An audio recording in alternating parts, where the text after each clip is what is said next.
Good day everyone.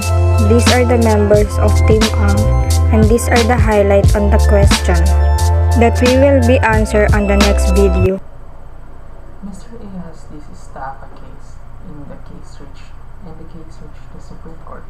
Unfortunately, he lost the case. As we all know, when a case reaches the Supreme Court, the same is published in every website discussing Philippines jurisprudence now. Every time someone key in his name in the web search engine, the staff a case is displayed as one of its results. Due to such, Mr. A suffered humiliation and embarrassment from the people who chanced upon such search result of his name. Because of this, he wants his name removed from such website and he therefore invokes his constitutional rights to privacy. The issue here is any person requests that his name be removed from such website pertaining to SC decided cases of the same is a violation of his rights to privacy. Why and why not? Yes, an individual can expel his or her data online to dodge more distant, more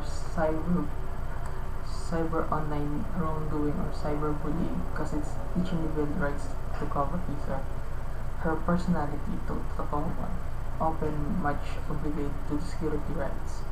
However, according to the NPC, National Protection Commission, the article of Know Your Information should security rights beneath RA 101-173 individual whose individual data is collected, put away, and handled are collect information subjects. Organization who bargain along with your individual points of interest were about an insinuation or obligation absolute to watch and record information to protect rights. But what is data privacy? The proper of a person not to have a private data almost himself uncovered and to live unreservedly from observation and institution. However, if we encounter any false information, illegal contribution of the information, and malicious image, videos, and information, we can request admiration information deletion or remove from Google. According to Google Service or Google Support Help, seek help through Google Service or Help Center. That they recognize that sometimes you may want a way to remove a content about you and that you found on Google search. In limited cases, Google may remove links to the information from Google search. And if you ever didn't contact the website owner, it will eventually be far from Google search as part of our regular updating process. However, we also notice us of updated content with the content removal tool. Is according to Julia Kagan, Feb 2021. Identity thief is that the crime of obtaining the non-public or financial information of another person to use their identity to commit fraud, like making an unauthorized transaction or purchase. Fraud committed in many various ways, and victims are typically left with the damage to their credit, finances, and reputation. And there's example. Number one is identity thief occurs when someone steals your personal information and credential to commit fraud. Two is there are various styles of fraud, but the foremost common is financial. Three is identity thief protection may be a growing industry that keeps track of people, credit reports, financial activity, and social security number use. And there are different forms of identity thief. Based on more than 2020, identity thief may be a major problem with us. Consistent with consulting company Javelin Strategy and research, 30 million customers are feel victim, and in 2019, it cost them 53.5 billion in out-of-pocket costs. And with technology evolving so rapidly, fraudsters now have more opportunities than ever. Before to access your private data or his own gain. Safeguarding sensitive information can help to protect your become a victim. There are more than 2020 listed identity thief. Number 1 is the driver license identity thief. Driver permit personality burglar takes numerous shapes, whether your permit number is stolen, in information breach, or somebody physically take your wallets. Number 2 is male identity thief. This sort of character robbery has gotten more advanced in later a long time. 3 is social security number identity thief. Robbery takes numerous shapes, whether permit number is stolen, in information breach, or somebody physically takes your wallet. Next is a child identity thief. Cases are executed by somebody inside the family. In intentional family, individuals can utilize social security number, just example of birthday, addresses, and more to open fixed accounts. And next is a tax identity thief. This sort of personality burglar has gotten more advances later in a long time. Next is a biometric ID thief. Ken is goldmine for programmers who can pick up to get to computerized wallets and loads of private in a format. And next is a synthetic identity thief. This information is blended together to create new fictitious identities that are designed to look like a real consumer with good credit. And the lastly is a medical identity thief. This kind of identity that happens when someone poses in as another person in order to receive medical services. And that's all. And next presentation, please. Good day. My name is John Kevin Patubo from 1IDC. Recommendation: 6 tips to prevent identity thieves.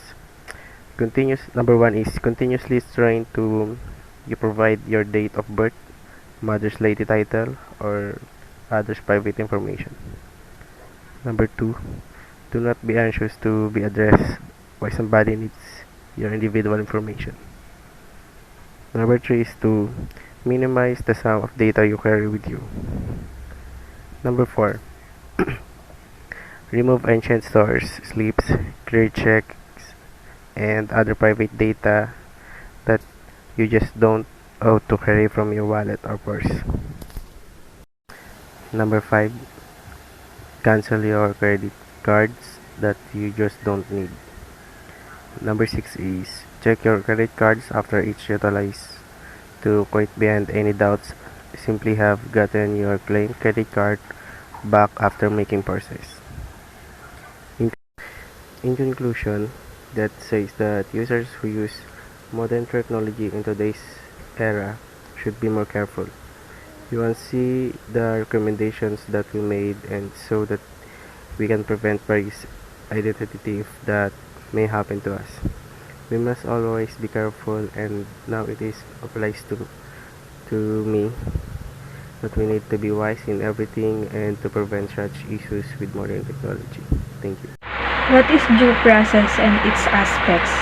Due process of law is translated here as rules that are managed through courts of equity in agreement with set up, authorized legitimate standards and methods with shields for the assurance of person rights.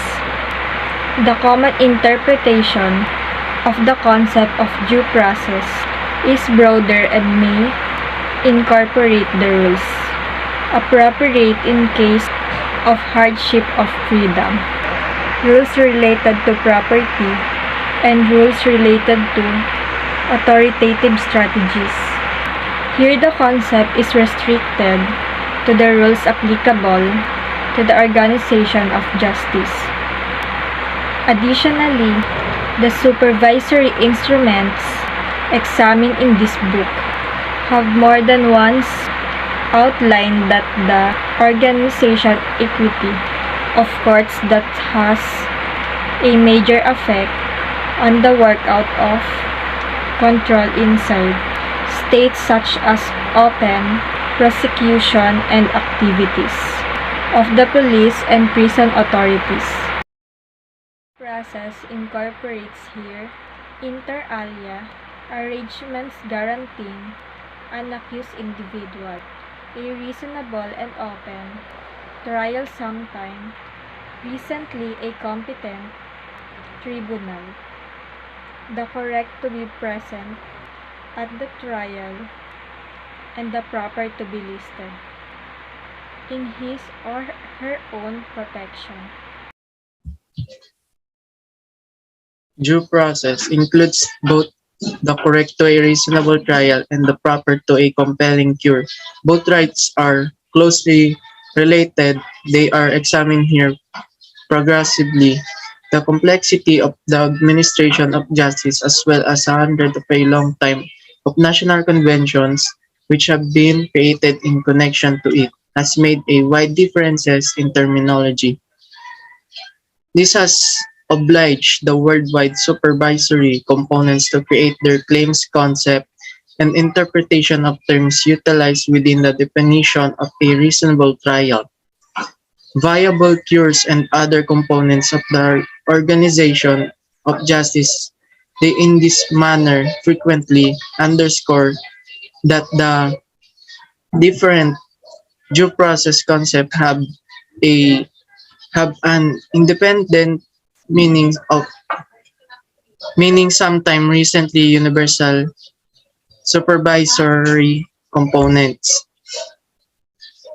Outstandingly, the European Court of Human Rights has been broadly interpreted the concept related to a reasonable organization of justice because it expressed in Delcourt v. Belgium application number 2689-65 judgment of 17th of January 2020 in a law-based society inside the meaning of the tradition. The correct to a reasonable organization of justice holds such as noticeable put that a prohibited elucidation of Article 6 would not compare to the point and the reason of that provision. Arrangement with respect to reasonable trial are among the foremost as often as possible conjured rights beneath the European tradition by dismissing a prohibited interpretation of that arrangement. The European Court gives direction not as it were for its possessed case law, but moreover to the national specialists which need to apply reasonable trial standards without a doubt. It's a case law to be talked about from now on. Appear that the European Court consider itself incompetent to look at in depth the way in which reasonable trial has been interpreted and connected by national authorities. Other members, such as judges, prosecutors, and casualties, cannot claim free rights beneath reasonable trial articles. This chapter starts by talking about the regulation angles of reasonable trial taken after by examination of regard for the rights due to process. Icelandic Human Rights Center 2014. Thank you for watching in our group presentation.